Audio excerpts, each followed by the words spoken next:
Hi folks, and welcome to another episode, and welcome to the second variation of the MG ZS EV. Now, for a change, we've decided to go for the bog standard version, so bottom of the range. So this is the SE. However, it has got red paint, which is an option, and it has got the bigger battery, which I'll go into a little bit later on. So come and have a look, I'll show you around it.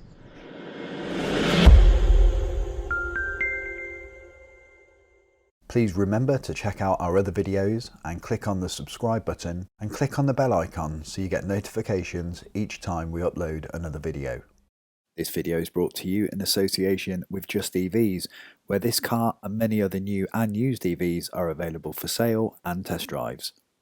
Now let me tell you what it's got extra over its predecessor, which is where the differences really are going to lie. So the first thing I've noticed is the navigation built in is much better. The whole touch screen, the Apple CarPlay, is all a lot more seamless, works very well. You can lose yourself in the screen for about 10 minutes and then that's it, you've mastered it. It's very simple. It's got a lovely TFT display, which I think is so much better than the previous version. Although the old version was okay, this is much better. Stepping outside of the car, we've got some nice LED headlights, which, although I've not seen them at night, I've been told that they work very well.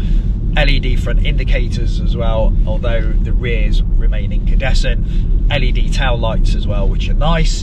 And it's been facelifted nicely. The charge flap, which was a bit of a talking point for the old version, that's been changed now. Nice flap out job. Two flaps inside that cover, no rubber bungs, they've been taken away, and a nice charge indicator. So you've got your CCS DC rapid, and you've got your Type 2 onboard charger, which is very good. It's got four-way cameras all the way round, which is very nice. Nicely brought up on the center screen, and you can fiddle around with that. Just makes parking nice, and that's something that was on the Nissan Leaf, which I would have liked on the previous version, but obviously it's built to a budget, but that's now here, and that is very nice. It's also now got an app, so you can preheat and pre-cool. You do other things as well, but for me, all I ever do is turn the heater on or turn the aircon on. That's about it. So that's a very nice touch. It is missing the interior lights still from the rear, which it can get a bit dark in the back, especially when you're clipping your kids in and things like that, which I think is a little bit of a shortfall, especially as that was something really well highlighted on the first variant. But you can't have it all, and you got to bear in mind this car is still built to a budget, which I'll come on to. The biggest thing that I noticed about this is the suspension. It is so much better. The old one was a bit wallowy, a bit skittish.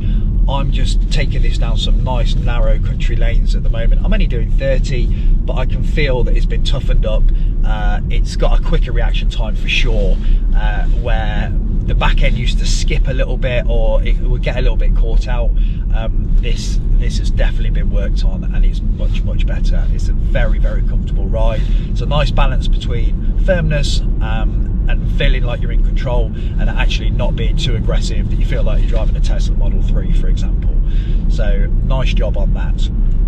Available range, I just looked down at the top left hand of the screen there, and I've got 95% and 227 miles. Now let's be honest, we know it's probably not going to do that if you stick it on the motorway, but I think it will do over 200 based on what my efficiency is at the moment, and that is a long way. I mean, 200 miles is a very long way. Let's touch on a few of the prices and the specifications. So if you go for the new facelift with the smaller battery, that's a 51 kilowatt hour battery, and it comes with about a 49 usable. If you go for the long range, then that's a 72 kilowatt hour battery with about a 68 usable. Both have 75 kilowatt DC rapid thereabouts, and 7 kilowatt onboard chargers, so pretty similar. In terms of performance, so they're both front wheel drive with 154 brake horsepower, 207 pound-feet of torque, which I don't know how, but this seems to feel a whole lot quicker than its predecessor. It seems to just have been mapped a bit differently, that there's a real big pull in the middle of that 0 to 60 time. I mean, it's not the be all and end all, but it's certainly nice to be able to put your foot down and feel it pull, and this pulls quite well. For a mid-size SUV, the ZS EV is pretty nimble. Getting it around town and parking should be no issue with a turning circle like this. You can increase your overall storage by adding 75 kilos on the roof bars and also towing 500 kilos should you need to. Boot space remains unchanged over its predecessor, but retains the 2-level floor and good practicality. Under the bonnet has had few alterations, but sadly still no heat pump and no storage space in an area largely unused. The dashboard refresh is nice and the new screen and TFT make it far more modern looking. And the 0 to 60 time, which is actually 0.2 of a second slower than its predecessor on paper, actually feels much quicker from the driver's seat. Alright, now the important bit, how much does it cost? Let me tell you. If you want this car in the short range or the standard range specification with a 50-ish kilowatt hour battery, it will cost you $26,995 delivered to your door. If you want it with the 72 kilowatt hour battery, it will cost you $28,995. I've got to say, for £2 difference, I'm probably almost definitely going to go for the 72 because you're getting 20 kilowatt hours difference there. That is a lot. Probably the difference of about 80, 90 miles, depending on how you drive it. That's a big difference in range. Now then, here's the interesting thing. This car in particular is for sale from Just EVs, where we get a lot of our cars from, but it's also available from Cleveland EV. So we've got these as well. There's a good supply of stock, and I think that price, although that's in white, that's not with any specification of paint or anything like that, and fabric seats, which are very comfortable. I prefer fabric to leather. I don't think you'll get a better price than that in many places. So yeah, if you're interested, you know where to look. Overall, really impressed by it. I wish that my previous MG ZS EV had this spec when it came, apart from the bloody interior lights in the back which are missing. So frustrated.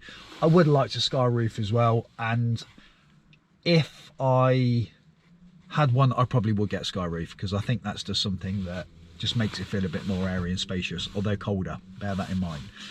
Anyway folks, I'm going to leave it there. I hope you've enjoyed it. It's been a bit of a short sweep across the car, but I've very much enjoyed it. Really, really good piece of kit. Budget car, but a well-built budget car, which you will be surprised at just how good it is. Thank you very much for watching. Please remember to like, share and subscribe, and follow us on Twitter @KatePhantom, and I'll see you soon in another episode. So bye for now.